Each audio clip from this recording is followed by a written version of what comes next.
Russell Peters! It's Matt with MSN.ca. Russell Peters, man, how you doing? Hey, I just washed my hands. Thank you. I appreciate it. Yeah, a little moist, a little clammy. A little clammy. So this is where you'll be Saturday. This is it. This is it. Barclays. This is the big time, kids. Yeah. It's a pretty impressive venue, though, isn't it? It is. So it's very industrial looking. I'm surprised by all the black and gray. Well, that'll change when you get in here with your big setup and everything. Yeah, then it'll be brown, black, and gray. Hey now. So there's a crew around you all. Let's start with this, because there's been a crew shooting you since I got here today. I recently signed a deal with Netflix where they get exclusive rights to my next special. Mm-hmm. So as opposed to it going to DVD first and then me selling it to networks, it's going directly to Netflix. And they thought it would be interesting to document me leading up to the special, to the recording of the special. So it's kind of like a 24/7 kind of thing where they basically follow me in training until I get to the fight. In training. Yeah. So talk about training. Talk about crafting an act. Where does an act like this start? Well, the crummy part is they weren't there for the beginning of it. Like in January when November I really just first started getting back on stage with no act. With no act. So you go in with nothing. 1 year ago exactly, I had zero. Okay.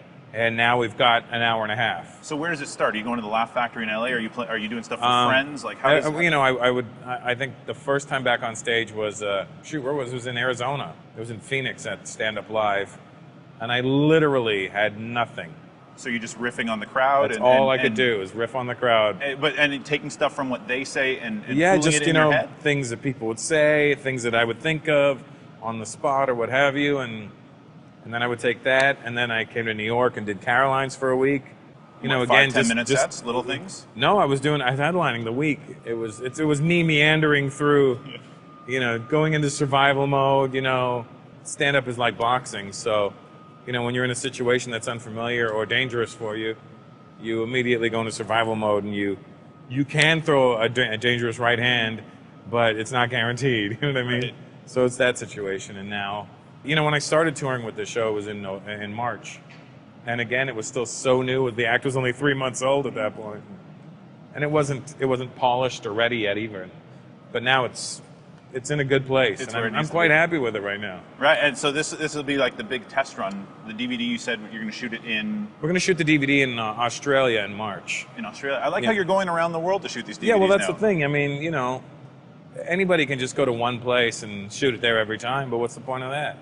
Well, I noticed with the O2 gig, a lot of it is British humor. You're catering to the crowd a lot. Yeah, especially at that one, and that was actually my least favorite effort that I've put out. Why? I don't know. I don't think I was mentally I wasn't in a good place. Okay. I was very distracted by life. Sure. And we can talk about it a little bit later, but that's fine. Yeah, and now I'm back to being me. So the act is right where I want it, and I'm really happy with it, and I can take pieces of it out and do it in different areas. And the last one, I don't feel there was any one bit that I could be like, I could do this somewhere. The audience was very, they were great, but they were very, not as much of a mixed demographic that I like performing for. Interesting. And that's because England has a huge South Asian population, and and they came to represent for me. I'm not mad at that at all. But as a comic, I should have been better I should have been able to have gone in different directions with them, which I didn't do, and that's my fault. So now I'm back, and I'm doing the act that I feel like doing. Your fault because, from what I read and gather, your set's very improv. You don't really know. There's a lot of improv, and it comes across that way too, and it's not scripted. So I wonder about Australia. Are you going to try and tailor things for them, or is that just out? Australia's always been amazing. The audience is there. Like there's been I did in 2.5 hours one night in Australia. But the funny thing is, I did 2.5 hours. It was a solid 2.5 hours. It was they were laughing from beginning to end. And here's the ironic part. They never gave me a standing ovation. I was so mad about that. I was like, I just did 2.5 hours, and not one of you could get up and go. But I don't think culturally they do that. But it's one of those things where you're just like, nothing? Not one person stood up? But you have great sets in Australia. Yeah, well, and great sets in America too. Things are really everywhere. Yeah, especially I'm with trying the to new tie it back to this show. You Yeah, see what I'm doing? absolutely. Yeah, I see what you're doing. Yeah, and New York is that one city for me that in America where I feel like I tape every DVD, and it would be, you know what I mean? I taped Red, White, and Brown at Madison Square Garden. That was one of my more memorable sets. And New York is one of those cities that inspires you to do well. You know, every time you're in New York and you're performing, I always hear in my head, if I could make it there. I'm like, well, it's up to you, New York. Yeah. My opening act will be my buddy Ruben Paul. Who's Ruben Paul, for those who don't know? He's a comedian friend of mine from LA. He's C-Fit Woo. He's one of my dear friends who, he's actually the only person I've ever met in my 23 years of doing stand-up who can help me get my set together. What do you mean by that? That's interesting. You know, like other tell you people this like, joke's not worth it? Well, no, he'd be like, have you thought about moving this to the... He doesn't so much write material, he just kind of watches what I do and goes, why don't you put this here and then that there, and I think it'll flow better. Because sometimes you just get caught up in it, and you obviously you get a better perspective from the outside. Absolutely. And so he's always made me make these little shifts from put this here and put that there, and it always made it better. It's like a track listing for a band. This song fits better here during a set. Yeah, he's almost like he's a comic, a very, very funny comic too. But he's great at producing what I do. The Rick Rubin of comedy. He is my Rick Rubin. Yeah. Rick Rubin Paul, apparently. That's right. I talk to a lot of songwriters who say that getting the breakup sentiments out is cathartic and therapeutic for them. Is it the same for you? I mean, high publicized divorce, right? So yeah. I assume it's going to show up in the act. The divorce is in there. The baby is in there. Yeah, well, you write about your life. I almost think comedians, we almost self-sabotage our personal life. For bits? So, yeah, I'm not saying it's done knowingly, but there's probably a subconscious thing that makes us do that. Because if a comedian's happy, that's the worst place he could be. It's sort of an ironic thing. Yeah. The happier we are, the worse our show will be. Because what the hell are we so happy about? We're not here to spread joy. Well, you are here to spread joy. Yeah, we're spreading joy through our misery. It's an interesting position to be put in. It is an interesting position because the more things you have going wrong in your personal life, the more relatable you are to everyone else because everybody else has these problems. It's true. And if all you do is get up and talk about how successful you are and how great life is, nobody wants to hear it. I don't want to hear it. Is that easy for you to write those bits? I think when it happens naturally, it's easy to talk about. And I'm not a guy who runs away from what's happening. I don't hide behind the character. I am me. Mm-hmm. So it's easy for me, and it actually helps me a lot, when I say it out loud. You don't write, though, from what I gather. I don't physically write down anything. You've never written a bit. See, that amazes me. I used to write my bits down. Okay. I, in fact, used to write it out word for word when I first started doing comedy. I would write down, like if I said, I would write, Like I would literally write it out, like word for word, sound for sound. And then I don't know if I just got lazy. I got lazy. I'm acting like I don't know if I got lazy. It seems more natural if it's not, though, at the same time. Yeah. I mean, for me, I think if it was written down, then I would probably say it the exact same way. Mm-hmm. And that's something I probably discovered when I would write it down like that. I would do it that same way every time. And then there's no room for improvement or word economizing or anything. So it makes it more flexible and easier to adjust to the crowd that's in front of you. Absolutely.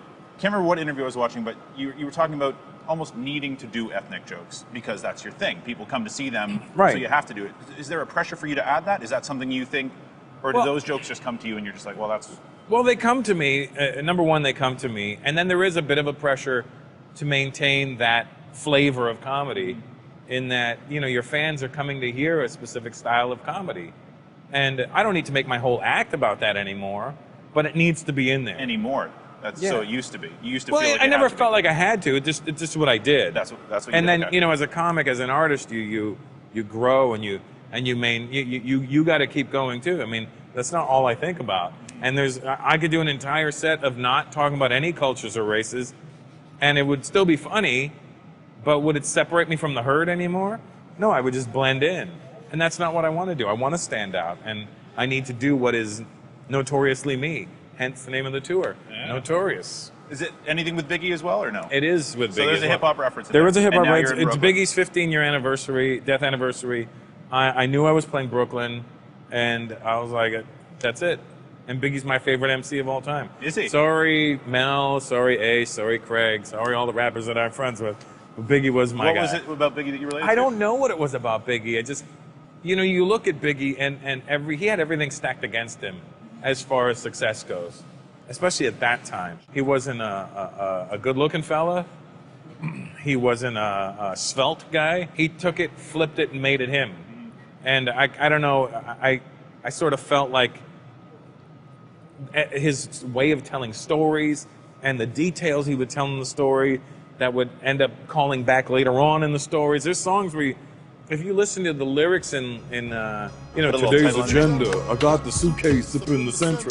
We'll put a little title right there. Yeah, it's on Life After Death. Anyway, he tells this detailed story about how he's going to get the money from these people and he was going to rob them, and then when he walked. But there's these little details that you have to pay attention to, and that's the same thing in my comedy. Is I drop little lines that may or may not get caught, but it's up to you to catch them.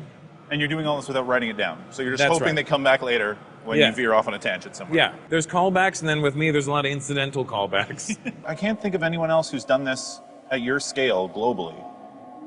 Carlin didn't get to that level, did he? No, I mean, we live in a different time now, though, where, global accessibility is at an all-time high. I mean, back then, you really had to know what you were looking for. Now you can stumble across things and be like, huh, I like that. And that's what happened with me. I got lucky. I popped at the right age. Not my age. I meant the digital age that we live in. 5 quick questions before I let you go. 1-word answers. Sure. Which accent took you the longest to nail? Chinese. Lennon or McCartney? Who? Lennon? Neither. That's good. Carlin or Pryor? Carlin. Bit you're most proud of? It would be a bit that I did about